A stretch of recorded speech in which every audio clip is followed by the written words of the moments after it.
बहरा रोम में एक और कश्ती हादसे में 150 तारकीन वतन डूब गए। लीबिया के सरहदी मुहाफिजों के मुताबिक 300 तारकीन वतन 2 कश्तियों में सवार होकर यूरोप में दाल होने के लिए रवाना हुए तो लीबिया के साहिल के करीब कश्तियों को हादसा पेश आ गया और वो पानी में डूब गईं। 137 तारकीन वतन को इमदादी टीमों ने बचा लिया, जबकि 150 के डूबने की इतलात हैं। सिर्फ एक की डेड बॉडी मिली है। अभी तक ये मालूम नहीं हो सका कि डूबने वालों का ताल्लुक किन ममालिक से है। IOM के मुताबिक 2014 से लेकर जुलाई 2019 तक बहरा रोम में मरने वालों की तादाद 19,400 से तजावज कर चुकी है। 2016 में समंदर में डूबकर मरने वालों की तादाद 5,143 थी। 2015 में 4,000 से जायद, 2014 में 3,000 से जायद, 2017 में भी 3,000, 2018 में ये तादाद कम होकर 2,299 पर आ गई, जबकि 2019 में जनवरी से लेकर जुलाई तक समंदर में डूबकर मरने वालों की तादाद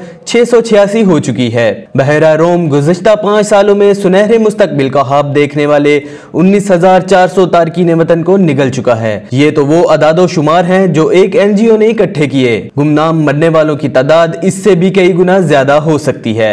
हमारे लिए सोचने का मुकाम है कि हम कब तक सुनहरे ख्वाबों की ताबीर के लिए अपने प्यारों को मौत की वादी में धकेलते रहेंगे। रिपोर्ट सजाद खटाना, जज्बा न्यूज, इटली। इमिग्रेशन और तारकीन वतन की खबरों से बाखबर रहने के लिए हमारा YouTube चैनल सब्सक्राइब करें और बेल आइकन को क्लिक करें।